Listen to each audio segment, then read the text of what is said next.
And very good evening to you. It is Saturday, the 29th of August. This is Christopher Daigen speaking. This is Christopher Daigen in Concert, our Saturday live stream, and welcoming you to our presentation this evening. I'm coming to you from our home in Pietermaritzburg. Thank you for joining us.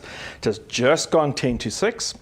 And we are ready for our next presentation starting at 6 o'clock. Well, that's in about 8 minutes time if you're watching now, and if you're watching this at another time, which is not Saturday evening, then we'll be starting in about 8 minutes or so. So please make yourself comfortable, find yourself a comfortable place to be. I know many people are enjoying having the opportunity to watch the sessions, our live stream sessions on the big screen TVs with a smart TV with beautiful sound. And also many people have told me that they really enjoy having their iPad in the kitchen and the live stream going while they cook. Because of course this is cooking hour. This is the hour that everyone's preparing their evening meal. So please make yourself comfortable. Carry on with whatever you're doing if you would like to. And I hope the music is going to be an enjoyable accompaniment to your activity. This evening's presentation of In Concert, a selection of quite rarely played music. I sometimes think to myself, I call music rare, and it's not. I mean, rare is what you do to a steak. The music is not rare, it's rarely played. That's really what it is in existence. It's just that it's not often played.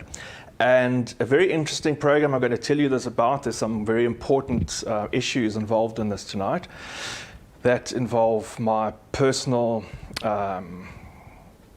approach to the program, you might say. And I'm going to tell you about those in a second. A selection of music that is going to show you some influences and some backgrounds to many of the great composers and pieces of music that they liked, played, and that influenced them. Now, our concerts this last week have gone off very well. We're getting, I think, quite a splendid selection of images and sound, a very consistent presentation going through our concert on Wednesday.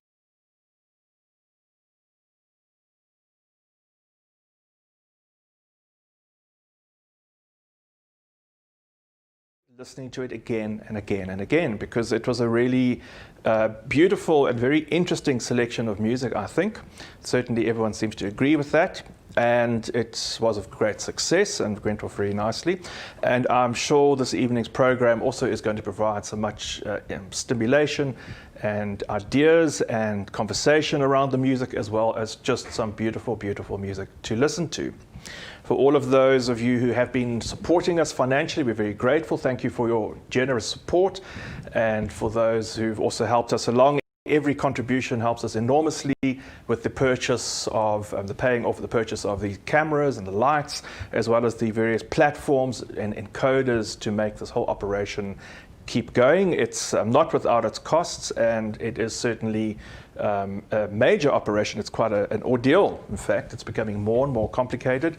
We've got images and graphics and all sorts of lovely things to make the visual presentation as appealing as possible, as well as the setup of the beautiful orchids. So thank you to Barry again for the wonderful selection of orchids that he's provided for this evening's performance. As I always say, the orchids live in the greenhouse at the bottom of the garden. They are on an automated watering system, and when they flower, they're allowed to come up into the house, and when they've stopped flowering, they're banished back to the greenhouse in the bottom of the garden until they produce something interesting and beautiful again. Now, this evening's program, I am going to tell you a little bit about it in advance, and I'm going to do something that I have never done before. And that is produce or present or add to this evening's presentation a kind of preamble, a sort of disclaimer, you might say. I'm not quite sure what to call it. In terms of that, the music tonight is a little bit complicated for me, and I'm taking quite a chance. I'm taking a huge risk playing some of these pieces, and that's why I'm going to say now, right already. If things go a bit wrong, or if I get completely muddled, or I don't think it's going to come to a grinding halt. But there might be a few issues along the way. Please bear with me. It is just part of the process, and it is part of the understanding of how I've put this program together. Normally, I would play music in a program that I am particularly fond of, music that I really like, that I think is magnificent, that is beautiful, that is really worthwhile and meaningful. And so it takes a huge amount of investment over a number of years to absorb this music, to learn it, to really polish it and bring it to a point where I feel comfortable to play it in public generally. I'm not a quick learner, actually. I take a long time to learn these pieces, and some of them I play for 10, 15, 20 years. And this evening's program is a bit different because these are not pieces that I have really chosen because I like them so much. I've chosen them because they are interesting, and I've chosen them because they show us influence or reflection about other pieces of music or other styles of other composers that we can see. For instance, where the genre or where the pianistic style of a Chopin nocturne has come from, or how Bach was influenced by the music of Vivaldi, Antonio Vivaldi, for instance. So the pieces that I'm playing are of a point of interest in terms of what they are. As I say, they are rarely played, often quite obscure compositions. And to play and to learn these pieces is something that I have been doing for some time. This is not a new project, but there are some pieces which I really don't know that well, and yet they are actually very, very complicated. And I am under a lot of pressure, obviously, with this is live stream number 45 hour-long programs, and we've had pretty much different music almost throughout in a space of just under 6 months. So there's quite a lot of music going through my head, and if something does go wrong, just please bear with me. It's about producing this program, and about producing something which is quite interesting and innovative, and I think quite fresh. It's a very interesting point to be able to hear this music and see the interaction and relation between these pieces of music and some others which might be more well known. The other thing which is interesting is, and I think about these kind of issues quite a lot, is that our modern performance expectations are pretty high. The idea of recorded music is something which has changed what audiences worldwide expect of live performance, especially in a classical sense. We all know exactly what, note for note, what many of these pieces sound like. And when we learn and we get to know pieces by a recording, recordings are made in studios where you can have 50 takes and you can edit out every single wrong note until everything is absolutely perfect. In fact, you can make a recording that is actually not feasible in live terms. I've even done that, where by editing this part of the phrase and that part of the phrase and this note and that note, you can actually do something which you actually couldn't really do in a live sense. So it does put us an incredible expectation on myself as a performer, and I realize this is going internationally. I realize that there are many people who are watching these streams who might be purists or have a very high standard, or academics, you might say, who are looking at this, my colleagues, friends, who knows, around the world. And they'll be wondering why on earth I'm playing this music and making such a shambles. So if you don't want to see that, look away now. This is your time to leave, and don't hang around. Because, as I say, I'm not quite sure how it's going to work out, and I'm not quite sure what's going to happen, but I do think it's going to be interesting, and I do hope it's going to be worthwhile. So here we are. It is 6 o'clock. It is time to get on with our program. Welcome to this evening's performance. This is Christopher Daigen coming to you from our home in Pietermaritzburg, South Africa. And it's a beautiful August evening. It's turning a bit chilly. I know there's a lot of very, very cold weather on the way tomorrow. And I'm hoping that this evening's selection of beautiful and unusual and interesting music is going to keep you entertained, intrigued, and engaged for the next hour or so. I am going to start off with a composition by Johann Sebastian Bach. Well, it's actually not by Johann Sebastian Bach, it's actually by Antonio Vivaldi. Vivaldi, the composer that we know of as the composer of the Four Seasons, which apparently is the most popular and most recorded piece of classical music ever. And what's very interesting about this, until about 1940 or so, Vivaldi's music was completely unknown. In fact, no one really knew. It was not part of the popular world to know who Antonio Vivaldi was and what the Four Seasons was about at all. musicians in Italy discovered manuscripts, and part of it actually came about because of this involvement in Bach having rewritten some of Vivaldi's music, which is what I'm going to explain to you now. And they said, well, we wonder who Vivaldi is, and they found manuscripts were discovered of Vivaldi's music and performed for the first time in probably over 200 years. Now, Bach himself was a great musician. He was very earnest and very interested in learning. I talked a few weeks ago about he had walked for over 300 miles on foot to hear the musician Buxtehude play the organ and to meet him. And at some point when he was in the employment of the prince of the court of at Weimar, he was transcribing some of Vivaldi's music. In other words, he was looking at Vivaldi's orchestral scores and rewriting them for keyboard, which is what I'm going to play for you this evening. People used to think that, in fact, he did this because Bach was always very interested in learning, and he wanted to learn more about the Italian style of concerto writing, which was something that he wanted to absorb. Now, nowadays, when we want to learn, I'm always amazed how the internet, in particular things like YouTube, are so full of videos and informative educational presentations, clips where people can show you what they've done and how they create things. But of course, in 1702, you didn't have YouTube, you didn't have the internet, you didn't even have recorded music. So when Bach's employer came from Holland, from Amsterdam, having heard music of Vivaldi, he brought with him manuscripts for orchestral playing. And of course, Bach was now very intrigued, and he wanted to hear about what this music was. And so for him to do that, he rewrote it, he transcribed it for keyboard.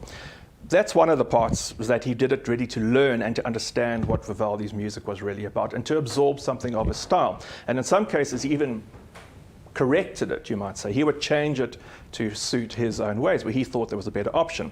But more recent thought has said that the prince at the court, who was a great fan of Bach and who was really interested in Bach's music as well, was a brilliant keyboard player and wanted to be able to play these pieces himself. So Bach was then requested to write keyboard versions of these orchestral pieces.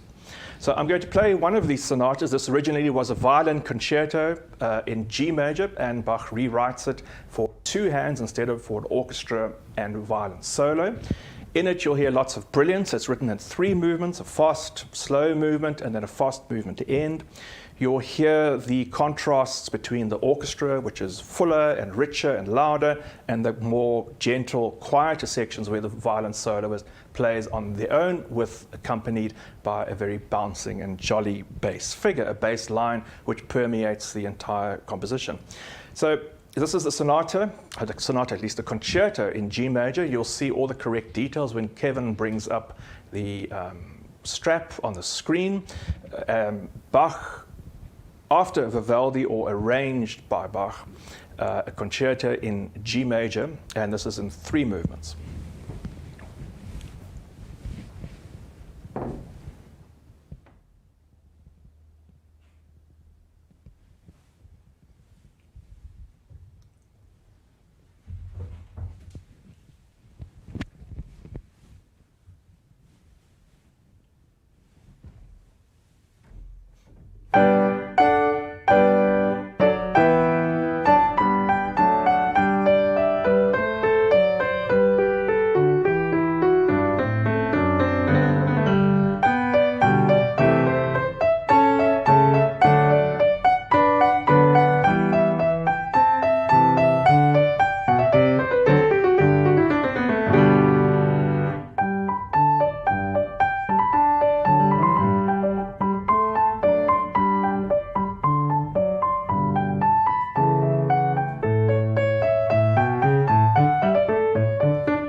Goodness, lots of notes, lots of finger twisting notes and minute patterns around there.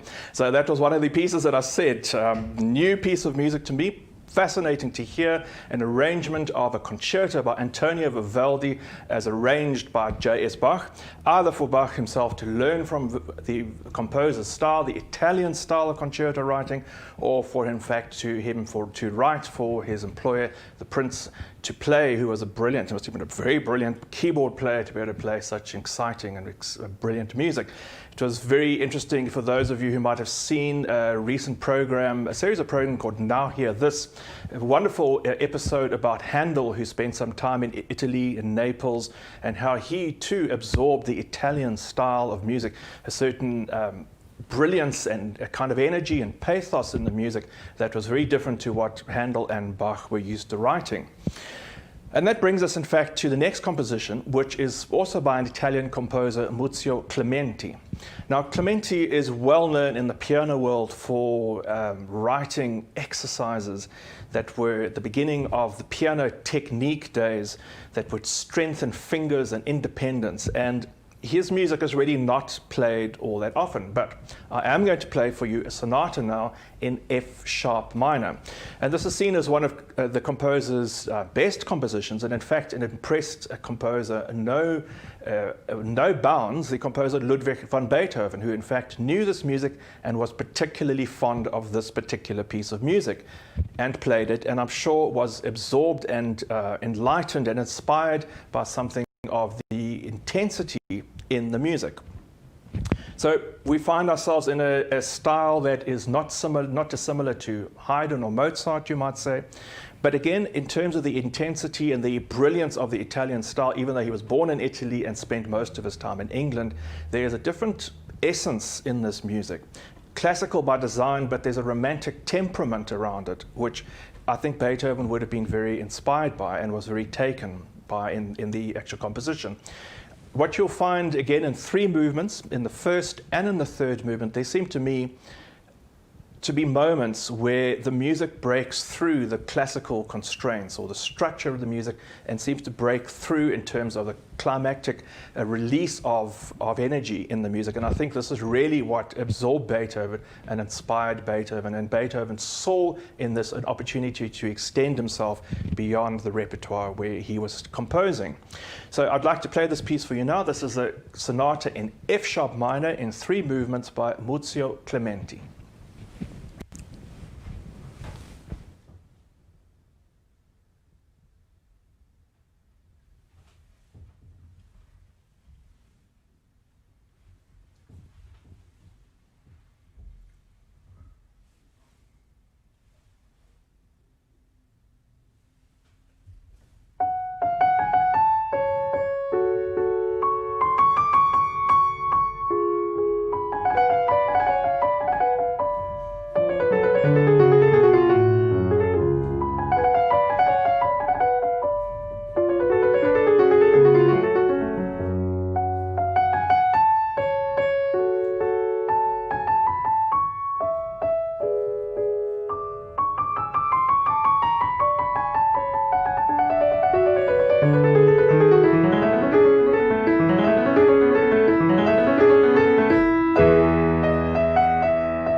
Well, goodness gracious, sorry about that. The crash that you heard, it must have been a rather deafening thud from inside the piano, was my support from our iPad giving way.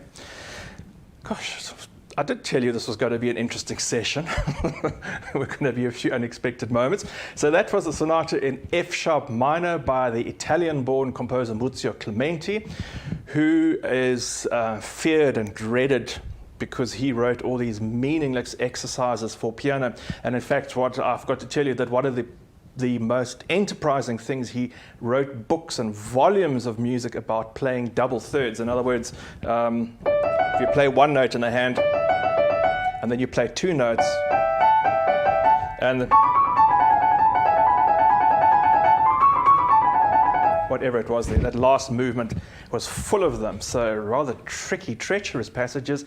As I said, this evening's program, if you're just joining us now, I am issuing a disclaimer, you might say, that I am going forward. I'm sure many of my colleagues think this is the most unprofessional thing to do, but I'm presenting music that is of interest because it shows the influence and the interest that other composers had in music, which is very rarely played. And this piece, as I said, was a particular favorite of Ludwig van Beethoven. So these pieces are not part of my core repertoire. They are some of the pieces I've learned specifically for this evening's session. And I thought, well, instead of abandoning it and having to say, well, I can't do it and it's not ready, going ahead with it and let's hope for the best. The music is there and I hope you're enjoying it. If you're not, please join us next week on Wednesday or Saturday and give this one a miss. But anyway, let's see how this pans out, and I hope you're going to enjoy some music which is coming up. So I moved from the composer Clementi to Beethoven himself. And I'd like to play for you a wonderful movement from a very rarely played piano sonata by Ludwig van Beethoven, the Sonata Opus 26, which comes just before the sonata I played last week, and the Moonlight Sonata, which is Opus 27. And the reason why I'm playing this is not because it shows us an idea of the intensity of Beethoven's music in relation to what you've just heard, but in fact in relation to something else, and that this sonata was a particular favorite of the composer of Frédéric Chopin. Now Chopin admired and loved the music of Bach, J.S. Bach and Mozart were his musical idols. Liszt was a great Beethoven expert and performed many of the great Beethoven sonatas in public, the greatest and the most dramatic, powerful pieces, but Chopin didn't. And this particular sonata, the Opus 26 in A flat, was one piece of music that Chopin liked to give to his students. And when I play it for you, you'll hear something of the gentleness, the beautiful fluidity of the music. There's something very charming and unique about it. I'm only going to play the first movement, which is a series of theme and subsequent variations. What is also interesting is not only the fact that Chopin would have liked the Beethoven style in this music, but what's fascinating about this particular music is the third movement of this Beethoven sonata is a funeral march.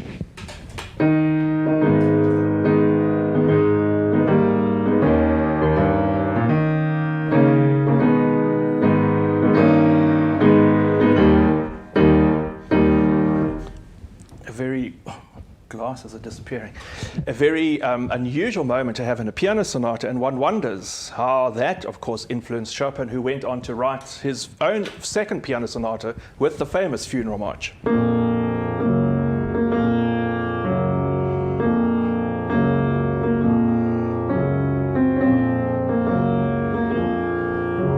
That being the third movement from Chopin's Piano Sonata No. 2. So certainly I think this piece had a great deal of influence on Chopin's musical ideas, and he certainly knew it very well and was very fond of, as I say, playing it, but also giving it to his students. So I would like to play this for you now. This is the first movement of the sonata in A flat, Opus 26 by Ludwig van Beethoven.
That was the first movement of Beethoven's Sonata Opus 26, and I've included that in this evening's programs of music that influenced and music that was a favorite of other composers, that particular movement and that particular sonata being a movement and a sonata of choice by the composer and pianist Frédéric Chopin. And you can see something, I think, of the intimacy, the beautiful fluidity and gentleness of that music, which Chopin would have greatly favored. I don't think Chopin was particularly fond of much of Beethoven's music apart from that. Chopin himself is such a unique pianist, and I'm going to play for you two pieces of music which really give us an insight into the development of his style, or into composers who would have influenced Chopin's piano style of writing, that it gives us a sense it just didn't come out of nowhere. It wasn't as though it came from purely within himself. There was a fashion, there was a style, there was a development of composers around him that he heard. And the other thing that I find so fascinating about playing some of these pieces of lesser known composers, especially maybe these two which I'm going to play for you now, by John Field and Frederick Kalkbrenner, when you hear music like this, we are so focused nowadays on only hearing masterpieces. When we go to concerts, we as musicians generally play the greatest works. When we go to a museum, it's generally the greatest artworks, the most powerful, the most perfect artworks that are on display. And when you hear music like this, it does give us a sense of some of the other music which might not be as out of the top drawer, you might say. These composers might not have the same sense of balance or the same sense of finesse or refinement that the great composers. You realize what makes a composer like Chopin or Bach or Beethoven or Mozart so great when you hear music like this, because it's so subtle. For me, it's such a subtle thing. You can't put your finger on it. It's how many times you repeat a phrase, the sense of proportion in a phrase, the sense of interest or non-interest in a counter melody. And it really gives us a sense of greater appreciation, I find, when you hear composers in the context of some of their colleagues who might not be so revered these days, and how their music speaks to each other. So I would like to play for you a nocturne by the Irish pianist John Field. John Field was the first composer to create the style of nocturne, this sense of a piece of music, a piano music that is gentle, nocturnal, a time to reflect and imagine. And I'll play for you just a few moments here.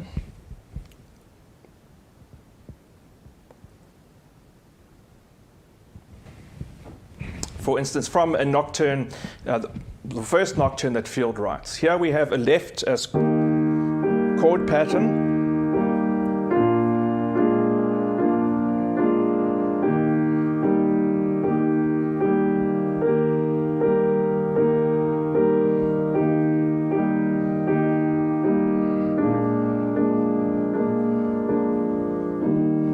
And that pattern is beautifully fleshed out in the left hand.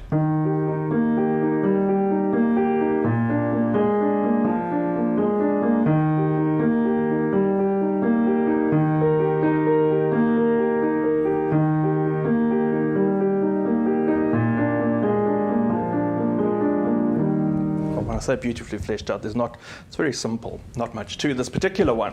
But over that, you'll hear a beautiful melody in the right hand, one note at a time, like an opera singer, an Italian bel canto singing style of the day. A beautiful melody, one note at a time, that soars above this kind of orchestral accompaniment.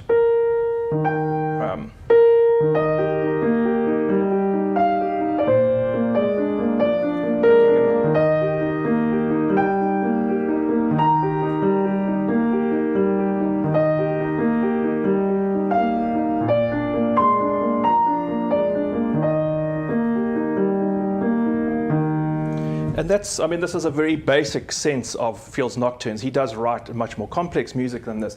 But when you hear that, and then you hear Chopin's nocturnes, for instance,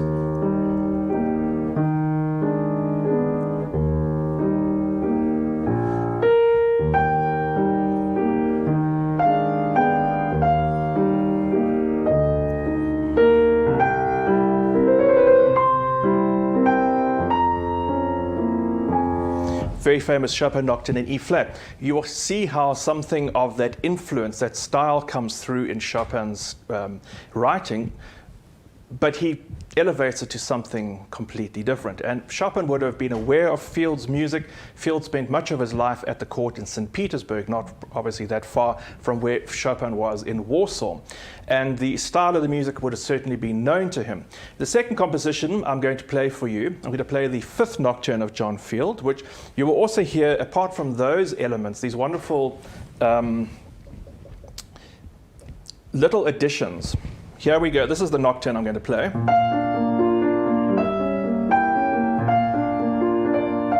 And when he repeats it, you'll hear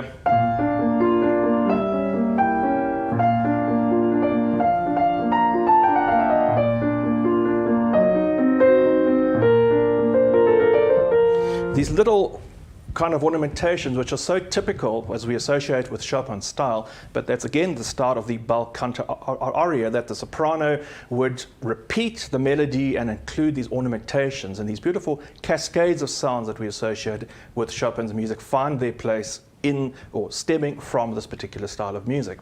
The second piece which I will play for you is by the German-born composer Friedrich Kalkbrenner, who, when Chopin arrived in Paris in the first efforts to promote his career, encouraged Chopin to enroll in one of his own private piano schools, which is a rather interesting fact. Chopin wrote to his parents, his family, and said that of all the pianists he had heard in Paris, Kalkbrenner, who had a particularly delicate, nuanced touch and way of playing the piano, was the only one that they would like and that he liked. And Chopin had thought about enrolling in the school, and some people have thought that in fact it was a way of Kalkbrenner kind of diminishing Chopin's light and keeping him in the school when he would not be able to perform, because he obviously saw in Chopin a great sense of virtuosity and a great sense of brilliance as a composer and a pianist. Nevertheless, Chopin didn't enroll in the school and eventually dedicated his first piano concerto in E minor to Kalkbrenner. And when he made his debut in Paris playing the Pleyel pianos, which Kalkbrenner endorsed, promoted, even in that day, the French Pleyel pianos, Kalkbrenner was instrumental in staging this concert to present Chopin as the great new pianist of the day. So certainly there was a sense of encouragement from the composer there. And from his repertoire, I'll play a beautiful piece called The Size of the Aeolian Harp. Very rare, again, rarely played piece of music, but again you get the sense of the beautiful sounds, the beautiful textures from the piano which have influenced Chopin. So I'm going to play a nocturne by Field, piece of music by Kalkbrenner, and they end off the set of three with the very famous nocturne, which I was playing a section from, the Nocturne Opus 9 by Frédéric Chopin.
Right, well, that brings us to the last two selections on the program. I see this, what started off as an occasional orchids turning into a forest here behind me. See, they're having the occasional little interaction with the fronds. I was wondering what that was. That was the Nocturne in E-flat, Opus 9, number 2. And before that, a composition by a contemporary of Chopin that would have influenced him, and that did present Chopin at his first recital in Paris, Friedrich Kalkbrenner, great pianist of the day who is renowned for his beautiful, subtle way of playing. And to start off that set of three pieces, the Irish composer John Field, one of his nocturnes. Really, I didn't do a very good job there, either of choosing a very good piece or playing it really well. That was rather a mess. I'm very sorry about that to John Field himself. And to everyone, as I said, this evening's program has been a little bit of an experiment. Some pieces that I don't know terribly well, but I think it's been very interesting, and I hope you've enjoyed the process so far of hearing some of the background and some of the other composers who might have influenced, and to hear elements of Chopin style in other composers that would have influenced him, and the same with Clementi and with Bach as well. I'm going to end off this evening's program with a composition by the mid-19th century French composer Emmanuel Chabrier, who's very well known for his España as a symphonic piece of great Spanish brilliance. And this particular composition, the Habanera being a Catalan song inspired by Cuba from the town of the Cuban city Havana. And this beautiful undulating melody or undulating rhythm was very typical of the Catalan music. And Chabrier was very inspired by the idea of creating this particular Spanish style with this. And after that, I'm going to play a composition by Claude Debussy, an early composition, which you can hear again in Chabrier's music. He creates this wonderful atmosphere, this beautiful fluidity of melody, of rhythm. It's not as, one should say impressionistic. Impressionistic is the wrong word, but there's a sense of a kind of evocation of atmosphere, you might say. An atmosphere which the composer tries to create. There's beautiful melody, there's wonderful rhythm, but it's about a feeling and an undulating voluptuousness that he creates in this music. And this is really the precursor to composers like Debussy, who really create such magic with the sounds of the music that they compose. So I'm going to play the Chabrier Habanera, followed by the Arabesque number 1 by Claude Debussy. My glasses keep seeming to be falling off. Not doing well this evening, and my iPad's at the wrong angle. I can't even see. I think I need new glasses too. My eyes are failing.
That was the Arabesque number 1 by Claude Debussy, and before you that you heard Habanera by the French composer Emmanuel Chabrier. I pieced those two compositions together to show somehow the link that Chabrier's music and this focus on atmosphere was certainly a precursor and an influence on a composer like Debussy. That brings to an end this program tonight of interesting selections, lesser known, some rarely played pieces that have of compositions and composers that have influenced and shown influence on other composers. I hope you've enjoyed the selection. Once again, as I said in the beginning, I apologize for any errors or wrong notes or misreadings that I had during the evening. This is not part of my core repertoire, but nevertheless I do think it's such an interesting exercise to try and bring this music to you as a public and to show you some of the interactions and some of the possibilities of how these compositions have developed and where the composers have gained some of their inspiration and ideas from. Next Wednesday we will be having another selection of Piano Hour, Wednesday at 6 p.m. and if you're not already on our mailing list, please do visit our website. You will find links there to our YouTube channel. Please subscribe to YouTube. YouTube is certainly the best and most reliable place to see our live stream feeds. You can also join my Patreon platform account there, where I am again posting very shortly another of my Chopin etude videos, developing that project one by one, and as well as links to Cricket and various other pay platforms if you are able to support us. We're always very grateful for any financial support that you're able to offer us in keeping these streams live and going, most importantly. So thank you for joining us. It's now 7:15. I have run away over time again, and I hope you've enjoyed the music. Look after yourself, stay warm, and keep well.